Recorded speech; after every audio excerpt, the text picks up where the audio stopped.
So yeah, I mean, this is really cool for me because normally we talk to like industry people and students and stuff, and I'm sure some of you are students, but like it's nice to talk to like families and people and stuff. Just as a heads up, there might be some gross artwork, graphic, zombie stuff. Uh, Obviously, with stuff like blood and gore. are you okay with that? Yeah.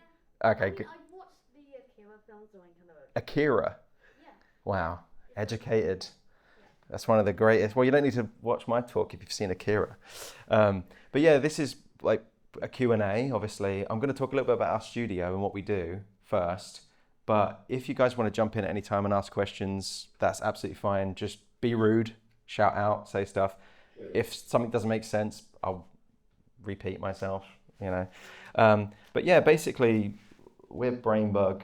My name's Jamie Clapham. I'm one of the co-founders of the studio. We started in 2018 and we're a concept art, illustration and visual development studio, working mainly in the games industry, but we do board games and TV film. But as I said, mainly video games. That's the bulk of our work. But yeah, let me just talk about, that's me, that one, if it wasn't obvious. And that's Aidan and Ricardo, both co-founders of the studio. And Rick is actually full-time in Spain. So Rick, one of our co-founders, lives and works from Spain. So Spainbug, he's our Spanish contingent of the studio. But here's some of the past work that I was involved with before I started Brainbug. So I've been in the industry since 2012, the games industry since 2012.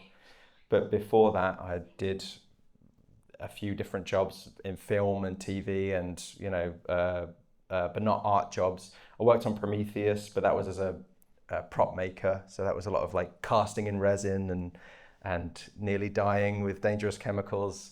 But that was probably the most fun I've ever had in my life, actually, to be fair. But all this stuff's really exciting and fun to work on. And you can see, I got the quickest, I got all the logos that I could get together to give a smorgasbord of the kind of stuff I've done in the past, but only to really illustrate the range in styles of stuff that, that I've been tasked with doing in my career.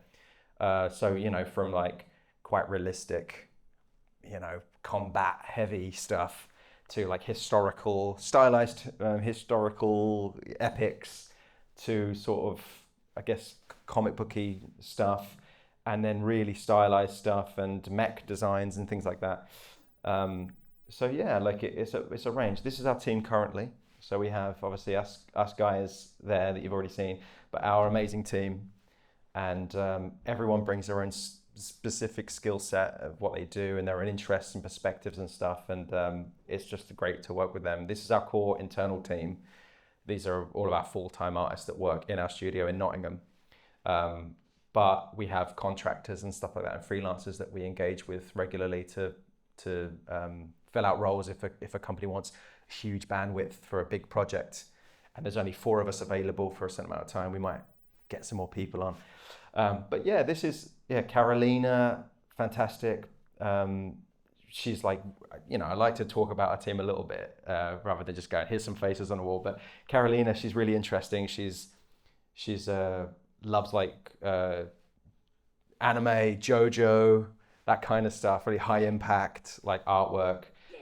Richard is very methodical and like more tech minded. So he does a lot of quite cool things with like Marvel's Designer and but he's got a background in industrial design. So a lot of his background is architectural, or it could be vehicle design and stuff like that. But his whole background is that. So his history is like making things that actually work, which really does help inform concept art and the work that we do. Monica is a Lithuanian artist. She's amazing. She does loads of like high fantasy art, and then Patrick as well. He's our newest member of the team. He's from Indonesia. He's got a great perspective, and he's again like very like he loves mechs and kaijus and like all that kind of good stuff. And so yeah, that's kind of our team. Here's some of the studios that we've worked with since starting Brainbug. There's a few more as well that aren't here, but this is the main bulk of the game studios at least that we work with, and you can see that where are they? Osprey as well. There's some like board game companies and like publishers and stuff like that. But there's indie developers, and then there's like obviously quite big studios here too. So it's like a range of stuff we do, But we'll absolutely cater for small indie games. We'll cater for big games. We'll try and adapt to any style and that they're asking for. That's kind of what we do. And here's some of the games we've worked on. So again, you can see quite a lot of difference between Dead Island, which is graphic, horrific violence, really cute Sackboy, and then like Sea of Thieves, like very comic booky and fun. V Rising, which is very gothic and like illustration heavy. Need for Speed, which is like really kind of graffiti art and has loads of like half tones and spray paint and stuff like that. So there's all these different things we can adapt to. So yeah, like obviously, who here knows what concept art is, and who here knows what illustration is, obviously, and who here knows sort of what visual development is, like as a kind of catch-all term. I think most people know what it is, but maybe I'll just give an overview of what these things are. Obviously, for people that don't really work within the industry and stuff, because my family just go, you draw. It must be fun. And they're like, yeah, it's fun. But obviously, it's a lot of thinking and planning, and there's loads of different types of what drawing is and what we do in the studio and what visual development is. So, like, you need like a slightly pretentious thing in all talks. So, like, that's mine today: making the impossible plausible. So, I think, like, for me, that is kind of the crux of what we do. Like, we take impossible ideas that don't make any sense, and then we try our best through the miracle of design, right, to make them believable and help people suspend their disbelief while they're playing our games and invest in our games. And there's loads of ways you can do that, and concept art is one of them. So I just want to quickly go over these things. And if you want to jump in with any questions or anything, like even if it's like, who did that? I can say who did that on the team. Or if it's anything you want to say or ask about any of the clients we've talked about or the industry in general, I can absolutely answer that. But I'll keep going through stuff. So yeah, concept art is basically, oh no, this is an old version of the, well, I'll carry on. But this is concept art. Concept art is ideation, sketches, ideas. You can see here that we're, all of these designs will start out as a sketch. So this is for Sea of Thieves, obviously.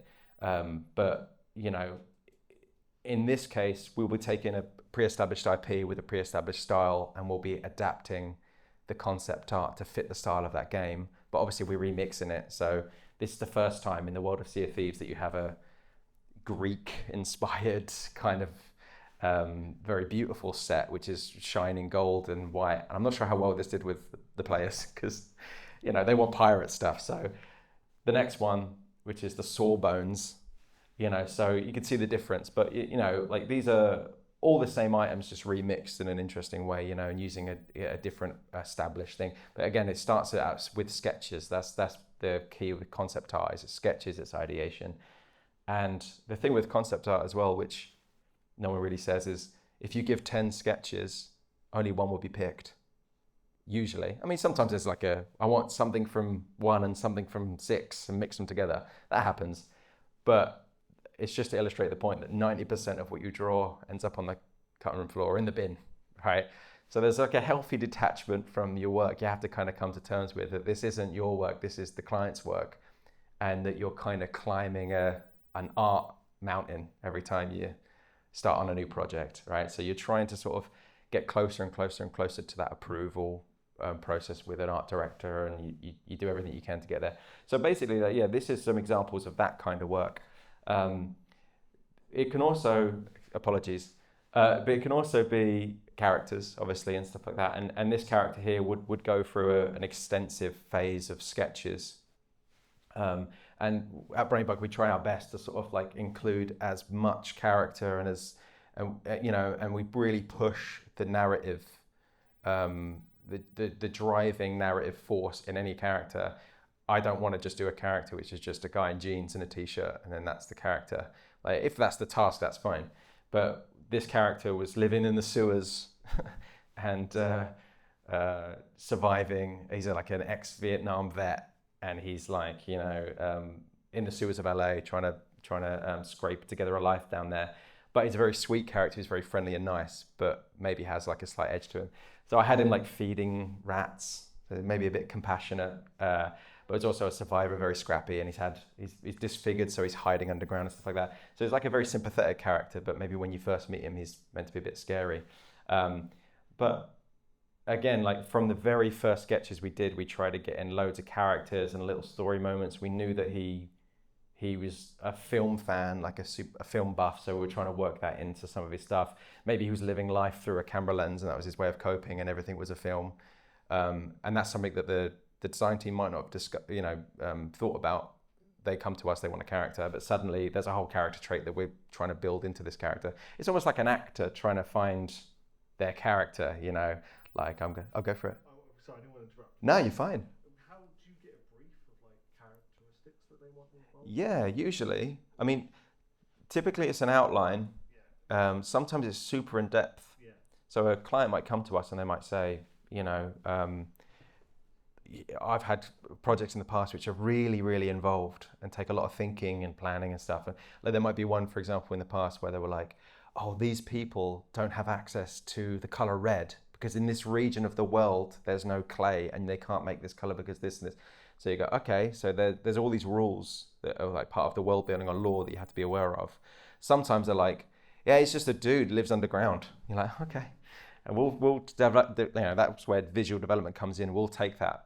We'll get some mood boards together. We'll get some thinking together. We'll have scrums with a team. We'll get everyone's ideas in, and then we'll kind of pick what we like the most or what we think works, and then we'll pitch that back to the client, and they'll go, that's great. I love that. I never thought of that. Or that reminds me of that film I watched when I was a kid. It's my favorite film from the 80s. So yeah, it's like, you can see what we, and this is just one sheet of many sketches, but I picked this one because that was the closest to the option that they picked in the end. As I said, like most things go on the cut room floor. Oh, did you like him? Thanks. But we did a few for that game. We did like some of the main characters as well, and like loads of NPCs. But I just wanted to give you like a little kind of range of stuff we do. I mean, some of the dads in the room might know Chips. No one else knows Chips, but there was a Chips burster. There was a lot of kind of like rebranding of the creatures in this because some of the names are a little bit like not offensive, but they used to be called suiciders. But you can't really don't use that word anymore. So it's like bursters. But yeah, they explode when they come near you. Yeah.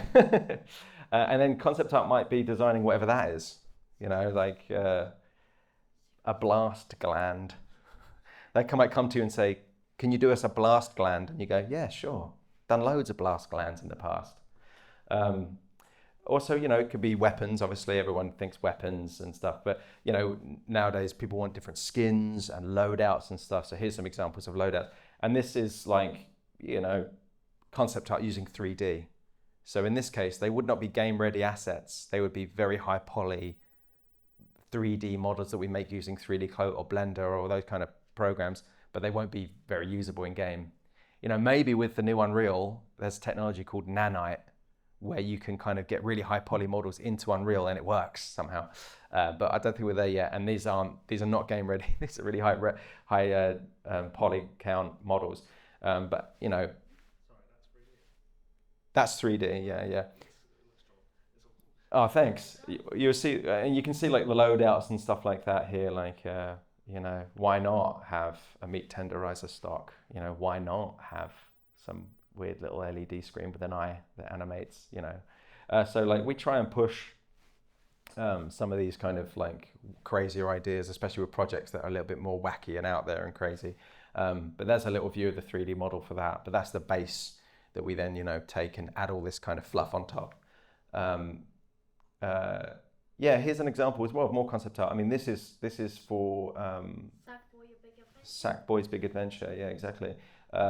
So this is interesting because obviously it's photoreal, but it's stylized photoreal. So, it needs to look like handcrafted, knitted characters and stuff that feel real. So, that brings its own challenges, obviously, like it's not Call of Duty, and then orthographics as well. This is like, If this is boring everyone, I'm sorry. This is just a rough overview. But yeah, this is orthographic. So these will be schematics that we draw at the end. So once they've picked a design, you know, if I'm telling grandma how to suck eggs, then apologies.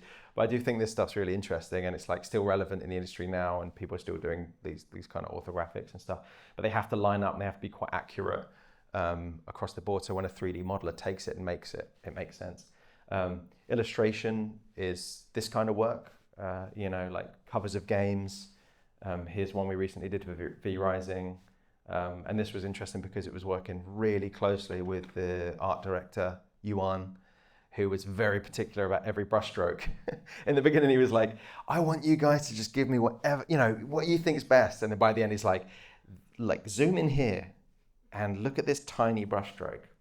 And I'm going to do like 6 paint overs. And I was like, but I really appreciated that. It was like so hands-on. And he was so passionate about this project that it was just, that's infectious to me. Like that was, you know, and like I would happily do pixel push, they call it. I'd pixel push this into oblivion for him because he was doing it from a place of, I want this to be a very specific way that's in my mind. And if there's time for that, I'm there for it. I will do anything you need to get the image you want at the end. And if that's it, that's what you get, you know.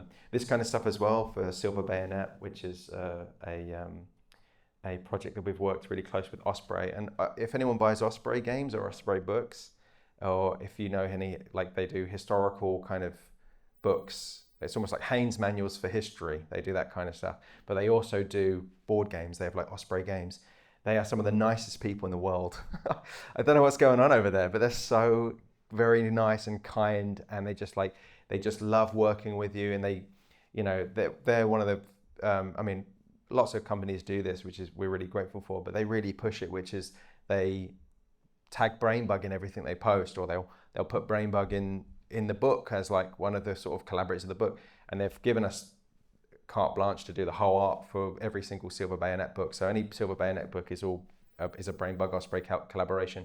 But it's just really nice that they're there. And actually this week or maybe early next week, if you go onto our Instagram, we'll be running like a competition where you can get every single book, every single expansion of Silver Bayonet by following us and doing a comment, I think, or something. And then there's like a little competition we're doing with them. So yeah, they're very cool people. Yeah, and also skill cards you mentioned. Yeah, this is illustration, but this is obviously in-world stuff. So we love doing this stuff because, you know, imagine you're a concept artist and you're drawing, you know, monsters and creatures or whatever, and then your work gets taken and it gets turned into a model, right? But then no one's ever going to see your artwork unless there's an art book or unless the company says they can show it. But sometimes they say, no, you're never going to show this. Or they cancel the project and they say, it's in the vault. Don't even mention it for tax reasons. No, they don't say that. But they say, don't even mention this project again. No one's going to see the work. And it might be your best work you've ever done. And that's where the healthy detachment comes in, where you got to go. And that's why you got to make time for yourself and your own art and your own creation, because a client could just go, it's in the vault forever. But yeah, this is an example of artwork that we produced for Dead Island, which is in the game. So if you unlock the skill cards, a bit graphic, apologies. But if you unlock the skill cards in the game, they give you special abilities, but you actually see this art in the game come up. So that's always fun and exciting because our team, if they worked on this, they go, I drew that. It's right there in front of me. But yeah, so, and this is what I would consider viz dev. So this is like a catch-all term. People have different ideas of what viz dev is, and some people say, you know, that's also concept art and illustration, and that is true, it is. But at Brainbug, we try and think about it in terms of, you have concept art, which is very specific, you have illustration, which is very specific, and then the viz dev is more of like a catch-all. So you've got like art direction services, world building, ideation, mood boards, UI, like this gentleman's here does UI, supplemental art. So it's like the big overarching kind of thing that, you know, it might be, for example, style exploration for a game. They need to know what their style is. You know, they want to know in the market where their game fits, or what looks cool or what's fashionable. And Spider-Verse was super fashionable for a long time, so everything had halftone and all that kind of stuff. But that's a style, that's a style approach. That might be an in-game mock-up, so they want to see what their game looks like. You know, and they might show that to investors, and they go, this game's going to look like this, and they go, oh, that looks fun. You know, but it's not concept art, it's not illustration. Kind of is, but it's an in-game mock-up. And this stuff is also like greatly enhanced by UI. You know, you add UI on top of that, it looks instantly like a screenshot from a game, especially if it's 3D. Stuff like decals, and like we do stuff as well, like you know, in world branding. So like if there's a hot dog stand in downtown LA for, you know, who is it? Whose hot dog stand is it? What does that sign say? If you just had like Comic Sans saying hot dogs, people wouldn't buy it.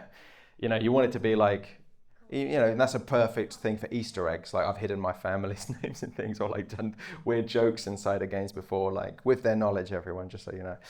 But you can do stuff like, you know, like Max hot dogs, you know, whatever, and then maybe there's like an Easter egg later on where you find a dead guy covered in hot dogs and it says Mac on his shirt, and you're, oh, that's Max from Max hot dogs.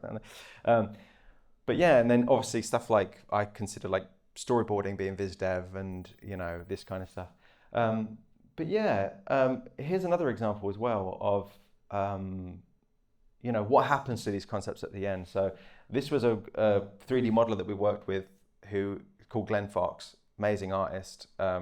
He was working with us as a contractor, and he helped us develop this piece. And this was proving out a 3D game ready pipeline for our studio. But you know, you can see he took a very simple concept that I did of this harpoon gun with like, you know, and then he did a basic model, and then he took it into, you know, Unreal, and then we ended up with something like very, you know, well developed and quite beautiful looking. I think like the job he did on it was fantastic. But you can see the level of detail from an in-game model. This is where our kind of concepts end up, if you're lucky, because that's very accurate to the concept, and he didn't have much to go on, just a quick sketch, and he managed to get that out of it. So yeah, very, very cool. So how many hours would he have spent on that? That's quite a lot. That's a good few weeks of work. You know, obviously he's quite accomplished as well, so he'll be faster than your average person. And also some 3D modelers, if they get a really loose sketch, they might not be able to interpret it. You know, it might take them longer. You know, but he's very like on it, and he brought his own ideas to it, and he made it like that. But yeah, I think it took him something in the 18 days or something, like best part of a month of work, I think, on that. But that's because it's game ready as well.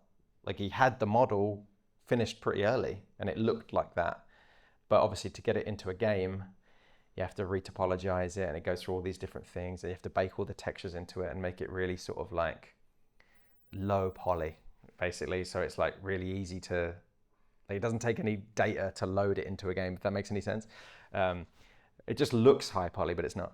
And this is just another thing I wanted to mention to you guys today, which is that we're starting to branch out in loads of different ways, which is like courses, and we're doing sort of portfolio reviews online and stuff like that, because we get so many people email us, especially at the moment because the industry is in a bit of a strange place. We got a lot of people emailing us about work or advice or tips and stuff like that, and we just can't answer every single one of them. And so we're starting to trial online courses and portfolio reviews, and we've not really announced this yet. It's like been a kind of a soft launch of this, just test the waters. But this is something that like we're excited about, because the only time we get to speak to people like you guys is like at these events, and it's like there's like 3 or 4 a year, and half the guys can't make it. So if we set up something where we do face-to-face portfolio reviews, or you book in some time with us, then I think that could be really valuable to people if they're interested in that kind of stuff. And then the online courses as well, I think that's really valuable, and I think we're going to try our best to make them stand out in the industry or be unique in some way. So like, let me just show you this quick trailer. I'll go. Who would run your courses? Your artists? So at the moment we have it's a video course. So everything it's on Udemy at the moment. It's like a 5-hour course. I saw it actually. Oh, you saw it? Oh, brilliant. I haven't gone on it, but I saw the preview of it, and I was just wondering. Oh, brilliant. Yeah, so that would be Aiden's done the first course, but we're going to separate this out between all of us. Like I think Rick's got a course coming out. If you check out @Ruckits on that's RUKKITS on Instagram, you can see Ricardo's like incredible watercolor character design work that's done traditionally, and he's got quite a healthy follower on Instagram, and that's going to be one of the courses where he talks you through his process of it, and he'll film 2 pieces of artwork where he's painting them in front of you on video.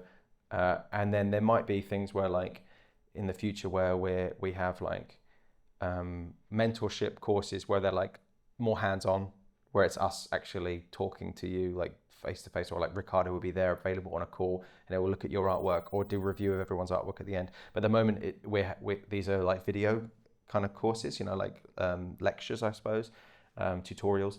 And this is kind of the first one. I don't know if this is going to play with sound, but this is, you might hear Aidan's lovely Irish accent coming through here. So is it going to work? Oh, it's not coming through. But you can kind of see this is the first course, and this is the kind of idea we had. And it was like, obviously in the age of AI where artwork is being replicated, and you know, you want the most control over your art as possible. And I think that AI is a shotgun, but you really want to be a sniper or a scalpel, not to be like too militaristic with my terms. But like, you know, with AI, you can go, I want a soldier with a gun, and press enter, and it will come up with a soldier. And it is a soldier with a gun, but is it the soldier with the gun? Is it the thing that you want? And for me, like, this is something that is not AIable right now, which is taking your artwork and I hate to use the term elevate or bring to life, because I think they already are alive. Paintings and artwork, it already is alive. But I do think that, you know, like, being able to make them cinematic, being able to do these kind of over-the-top camera moves, it will really grab people's attention on your social media platforms, and it will just make your art shine. And that's what this first course is. So yeah, and you can see here, if you scan that code on the left, you get the course for free. So that's and it's worth 4,400 Mongolian Togrogs, about 40 quid. So that's a really good deal. But yeah, the only thing with that is I think you have to enroll, because these like vouchers only last 2 or 3 days or a week or something, and then they stop working, because it's like it's a Udemy thing. We have no control over that. We can't have them open. But if you just click the link and click enroll or something, I think you just get access to it after that.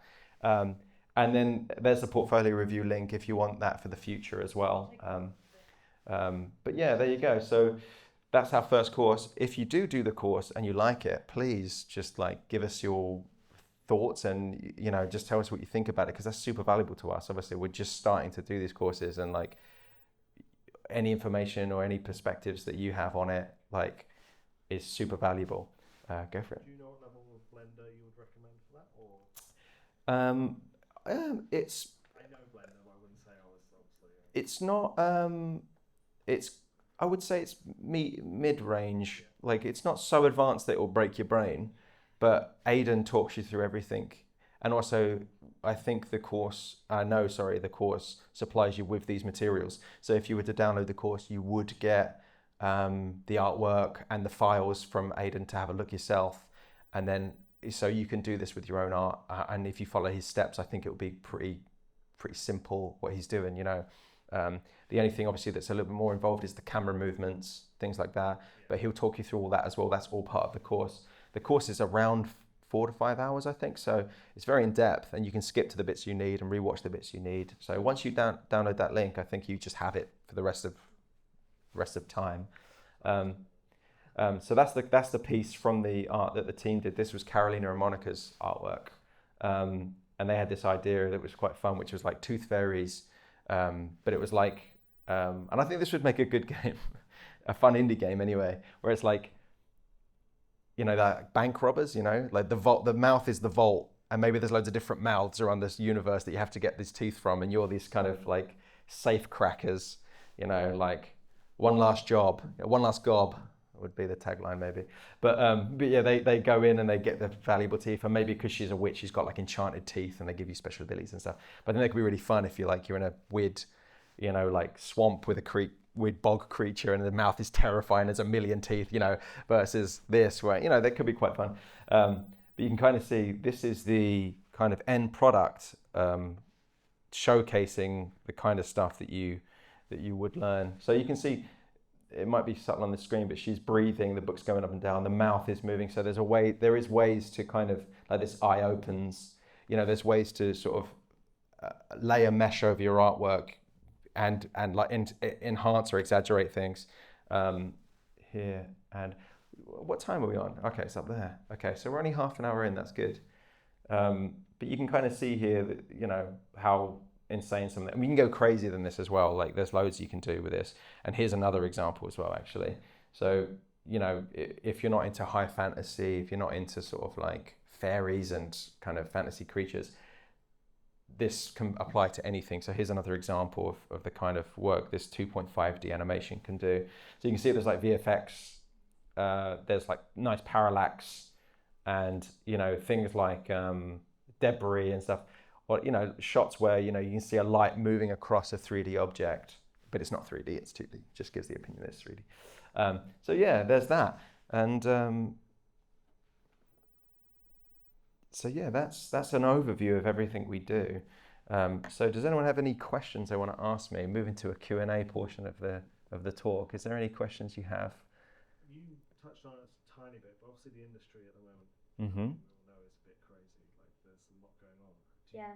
Do you find as being like a more studio that works with multiple publishers in a way that I would say maybe don't want to say beneficial. It's not beneficial for anyone, but maybe that you kind of may have been getting an influx of work because of that. Because it seems like they're more making their larger studios smaller. Yes. Well, I think, as you correctly said, and this is like, not very nice, but I think the industry at the moment it's not stagnant, it's shrunk a little bit, which is terrible. That's absolutely terrible. But that is the reality of the situation we're in. But the reason for that, and this is my personal opinion, doesn't reflect the opinion of Brainbug. No, but this is my personal opinion. But is that obviously all these studios overexpanded during COVID. So you had a captive audience at home. Everyone was playing video games, spending all the money, and then what do the money people say in these studios every single time? They go, line go up forever. This is not a trend. It's come on. Like anyone with any sense would know this is a blip. This is just an anomaly. And what annoys me most about this kind of stuff, not to get on my soapbox, I'm literally on a podium, right? But if you look at the games industry over time, it's done this, right? And it's still doing that. Right now, it's doing that. But obviously, it's done this. Beep.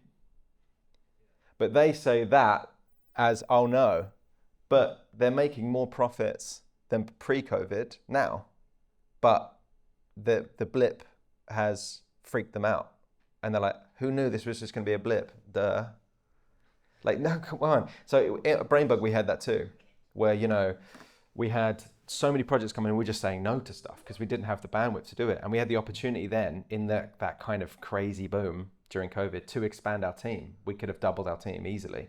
And we had artists that we could have called and we could have done that. But right now we might be firing people. And we knew that was going to happen because it's just an anomaly. But I think where I am doubled. It's still okay. But that's good. It was just a bit like, I remember I started, I think it was 90 people. Yeah. Doubled actually. At 90 people, I've been there 5 years and it went up to 1,000 this year. Wow. So you're just like, That's amazing. I mean, it's good, but also Good for them, but it's scary. Yeah, it's scary. I mean, and then they bought all these studios and they closed a lot of them as well. Like which shrinks an industry. Like hoover them all up and then just shut them. And it's just why are you doing this? Cancel all these projects. Some of these projects are nearly finished. They're about to come out, but they're like, nah, cancel it. So it's like a very strange industry. But I do think obviously there's two other things as well which kind of make this even worse. Compound all of this, which is the fact that a lot of studios at the end of their financial year right now, they're trying to get this year's line to go down a little bit spending wise to then try and get, so there's been like, we've noticed a couple of our sort of like regular clients are taking a little bit of a holiday and then they're going to come back. So like that's happening. And then there's things as well like AI coming in obviously, and AI to me is obviously it represents a really terrifying shift in, not even for me, everyone everyone sort of globally in terms of, I mean, there's amazing things that it can do, medical science, you know, but like there's, with creative industries, to me, I think, you know, like, is it the death of human-made art? And I feel like the answer is no, but we're gonna have to weather a little bit of a storm here until they realize it's no. Because obviously what's happened now is you've fired all of your young, imaginative, creative people with drive and energy and passion that do know what's right and do know what's cool and know what's next. You fire all them, and then it's a bunch of dudes in a room with a mountain of AI stuff they can't make sense of, and they don't have anything. And they're scratching their head. They go, "Why? I thought it was going to save us. Why line not go up?" And this is the storm we're weathering right now. And it has replaced some of the work that we do. We've already seen it has. We do a lot of early ideation work, and a lot of you know, that's kind of what we were known for a long time, is getting in projects early, doing really early like viz dev ideation, helping establish a style, helping establish the world, and we still do that. But more increasingly, you'll see in their mood boards there's AI, or there is things that we might have sketched for them before, but they can just click a button and get something that's close enough that's to write to shareholders, but it's not right for the final product. And if I was to go on a little bit more about that, if this turns into a rant, just tell me. One thing that I believe in my heart, personally, as someone that's done this for a long time and cares about this stuff quite a lot, is that, you know, if Ellie watches this video back, she'll laugh, because this is what I said to her when we first met, when she was invited me to come talk today. But this idea that, so, you know, you look at a Ghostbusters proton pack, for example, right?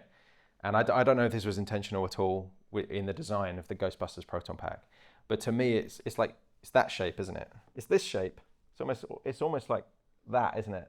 Square on top, and then that. And to me, I don't know if this is part of the design. When I look at that, I think that's an inverted tombstone. So what's a Ghostbuster? You know, if we're talking about like high level viz dev thinking, what's a Ghostbuster? It's someone that like flips the natural order of death on its head. So how do you represent that visually? You take a tombstone and flip upside down, right? So that's a visual thing. And, you know, you put that into an AI, what are you going to get? You're going to get a really cool backpack with dots and lights and stuff, but it won't be a subconscious image that represents something with meaning like that. It doesn't have a secondary meaning, it has a very surface meaning. An art director now might go, oh, the shiny backpack that I got AI is perfect, that's fine, we'll just move on. But the problem with that, and this is because, you know, people say to me all the time, yeah, but Jay, you know, no one cares about that it's a flipped upside down tombstone. That's not going to sell games. No one cares. But my only counter to that is, you know, nothing goes mainstream without early adopters. Those people that go, oh, actually, did you know that the proton pack is an upside down tombstone, you know, and that represents blah, blah, blah. They're the people that start the fan groups. They're the people that they cosplay. They're the people that share this work, get really passionate about it, know absolutely everything about it, to the point where it becomes a competition to know the most about a certain IP, right? And they'll know everything about the developers. They'll know everything about everyone worked on it. They'll know every detail about the design of everything. They'll be making it themselves with prop artists and all this kind of stuff. And then when it does go mainstream, what happens? Those people go, oh, it's not as cool as it used to be. Oh, it was really cool in the beginning. Now it's mainstream. Now it's sold out. But now the thing is mainstream and it's popular culture. But they got it there. And what do? They go and find the next thing. The next proton pack upside down Ghostbusters. And then they turn that mainstream. It's very, very rare that you can pay for something to be mainstream. If I'm ranting as well, just say, shut up. Hello? Yeah. If you've got someone who's fixed on a certain, yes, developing his certain character or certain drawing style, mm-hmm.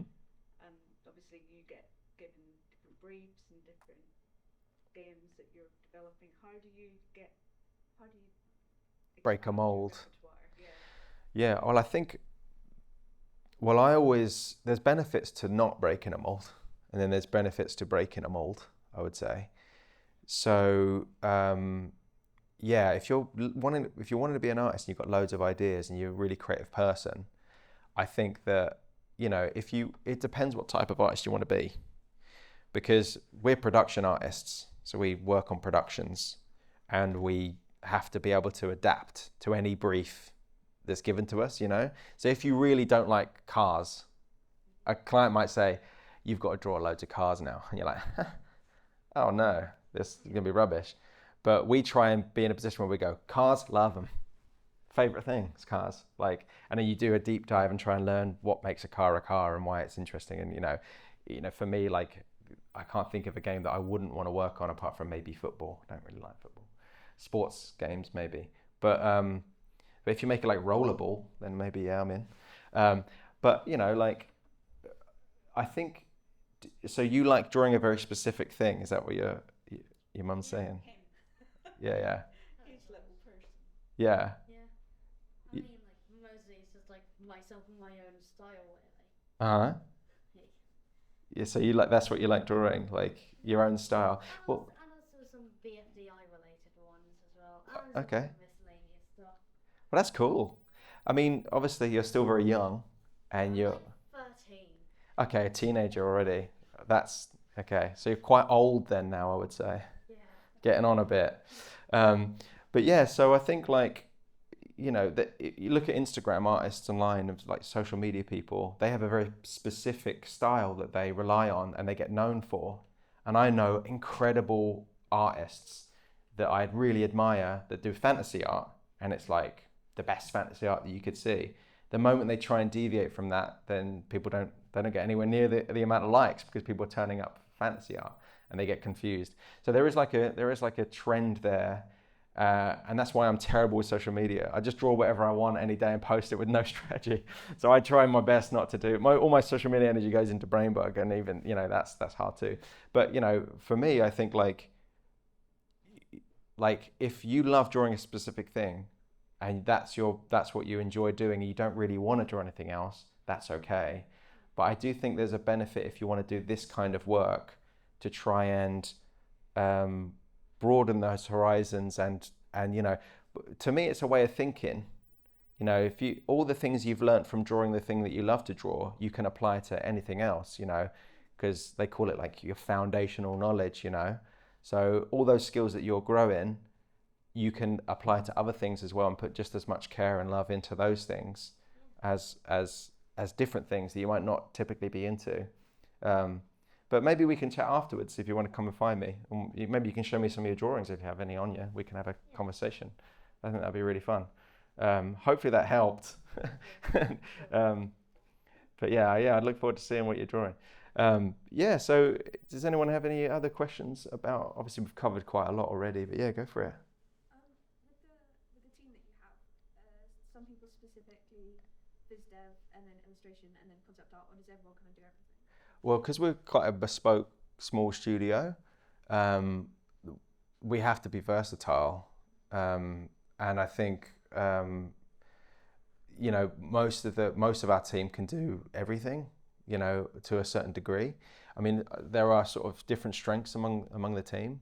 You know, someone might not be as proficient in 3D as other people, but they all have a sort of a basic understanding and knowledge of 3D, or they can open a Blender scene and put lights in and put stuff around and get a screenshot out and then paint over a screenshot. I think with our studio the way it is, I think we kind of have to be really versatile. And, you know, I think being like a viz dev studio as well, like if a client comes up to us, we haven't got the luxury of saying, we don't do that, or we do if we don't do it, literally. If we actually don't do that work, you know, we say no. But I mean, you know, for the most part, we never say, oh, we can't draw that, or we can't do this, or I can't draw that. We never say that. Obviously we say, and we have strengths as well, like, and sometimes that's knowledge, like a knowledge gap. You know, someone might be really amazing at architectural design. So another artist might come and they'll do some buildings and they look great.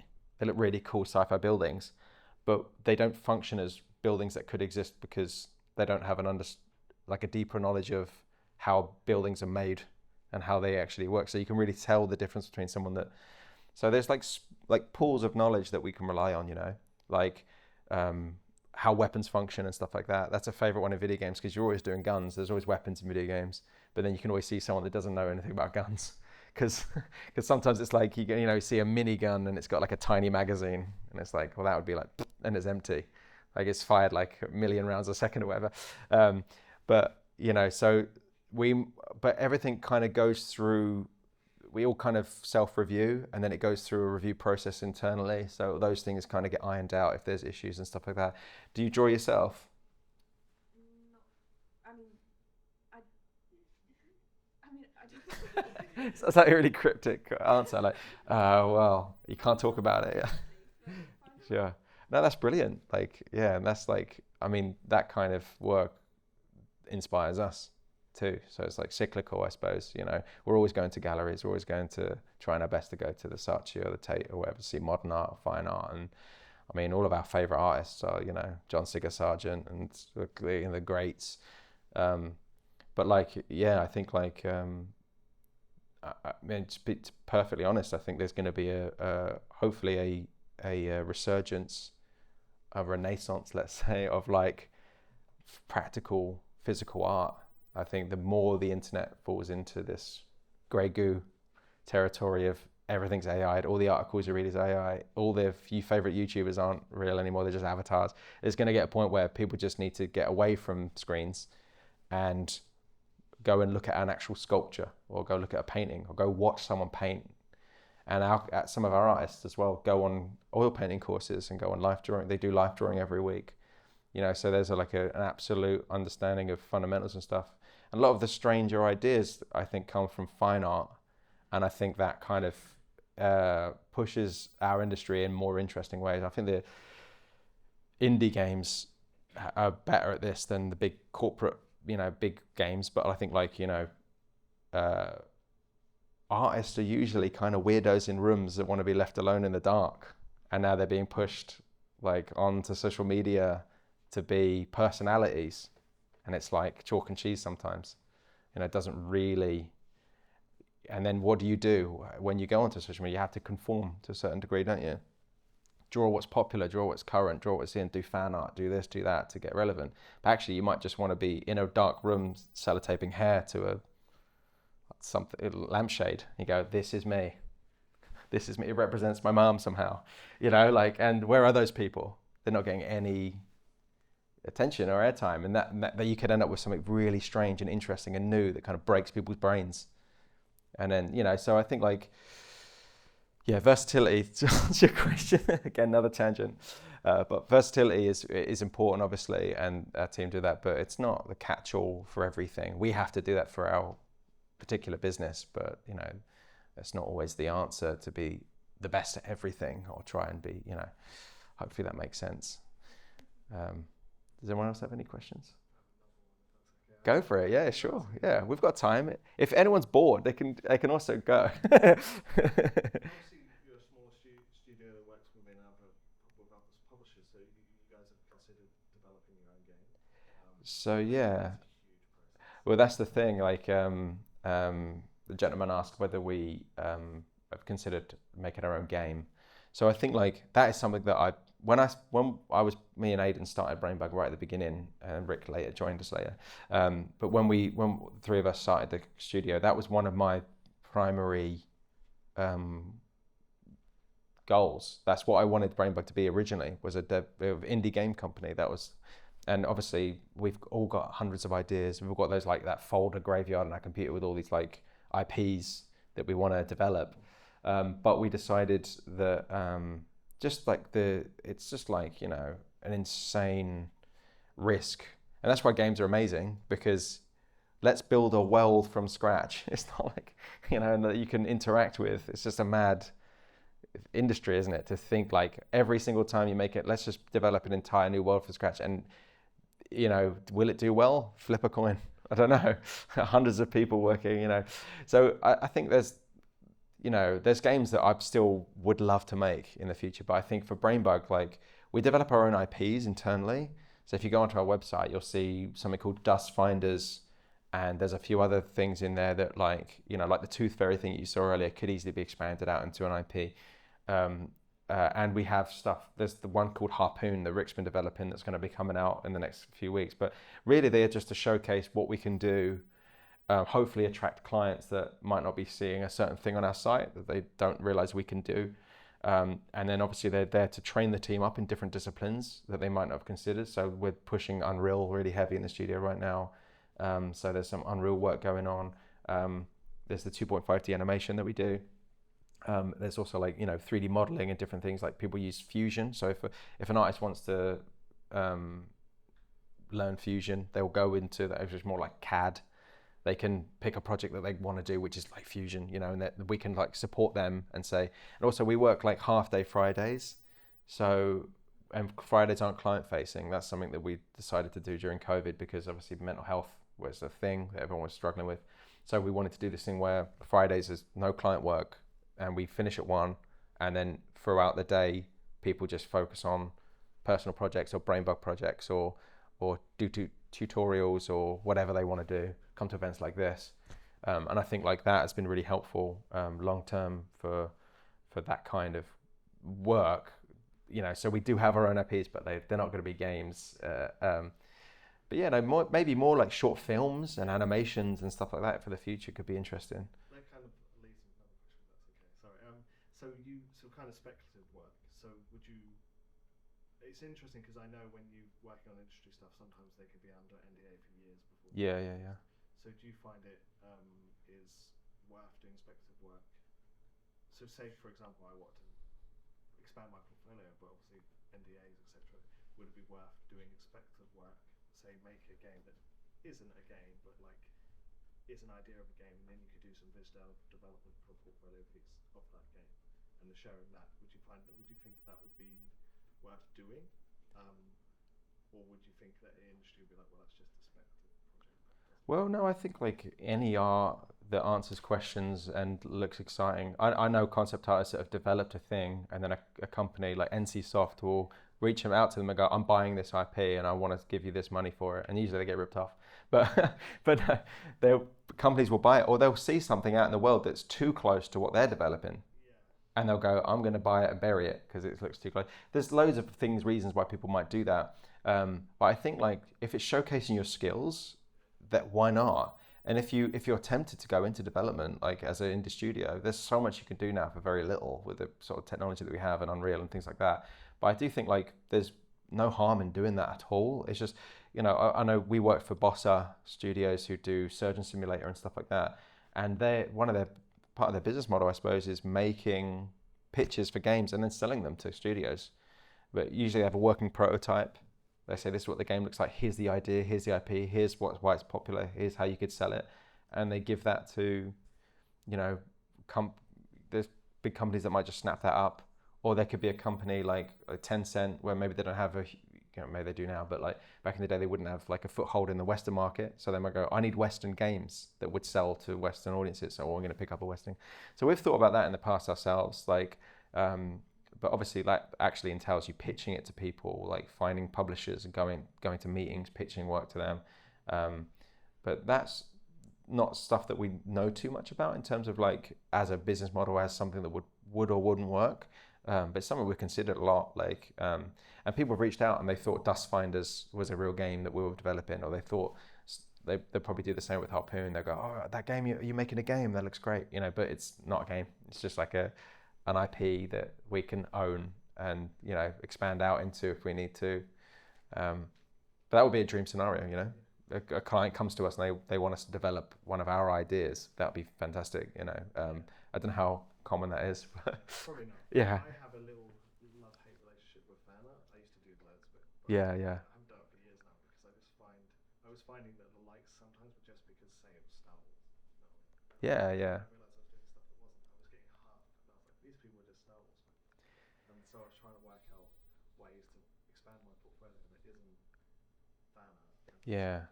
Well, fan art is still, you know, super valuable as a thing, and it's like shows people what you're into, and like straight away. But you can obviously fall into that trap, like you say, and then you're doing fan art for the sake of fan art. You don't even like it.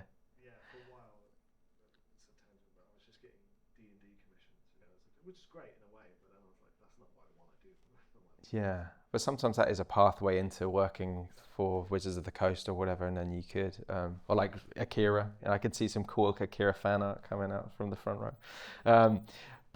Yeah, like, but like you say, it can be a trap as well, where you like, you're falling into that sort of, you're doing it just for the sake of doing it, and you actually very kind of like cold. You're just doing it to get likes or whatever, which is always something that I've tried to avoid. Even though at your peril, because if you want likes, there's a few ways of doing it quite well, and that is one of them. But yeah, so like, I think we're going to wrap up now. We've got a couple minutes left, but is there any final questions? Hopefully that's been of some value to you guys. Oh, go on, yeah, go for it. I'll come back to you. Maybe one.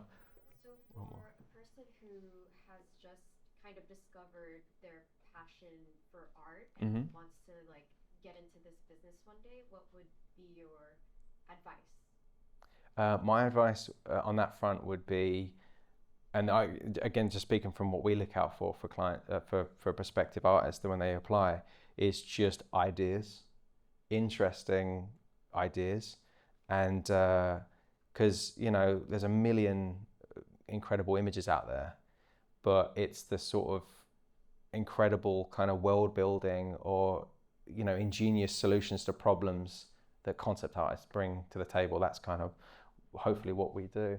Okay. But like, so I think like, ideas, that kind of understanding that form follows function and what that function is, and then what does function follows a need. So what's the need of that world? If we're talking about a salt planet where everything is salt, how do they grow vegetables? Is it just you put a tube with plants growing vertically, or do you actually get in there and develop that idea and the struggles that people face and how valuable water would be in a world with salt, and you're just showing this kind of like a deeper understanding of like solutions to problems, and it goes back to, I suppose, this idea that it's making the impossible plausible, and how you're showing me that like, and I'm sure you have the ability to do that and think in that way. So like, I think you're probably on the right track. But I think for me, that's where there's a drought in the industry, is good, new, fresh, interesting ideas, because it's a lot of sort of algorithmic thinking a lot of the times. So yeah, that would be my advice. Cool, crazy ideas. How about you? Would you say that, like, so for work experience, like in terms of thinking about uni, would you say that, or just in general, but would you say that you could do it in like other areas separate to the games industry, like for example, like an architecture firm, and do like 3D stuff, and it would still be applicable? Yeah, I think so. Like, obviously it depends what that company's looking for in an artist.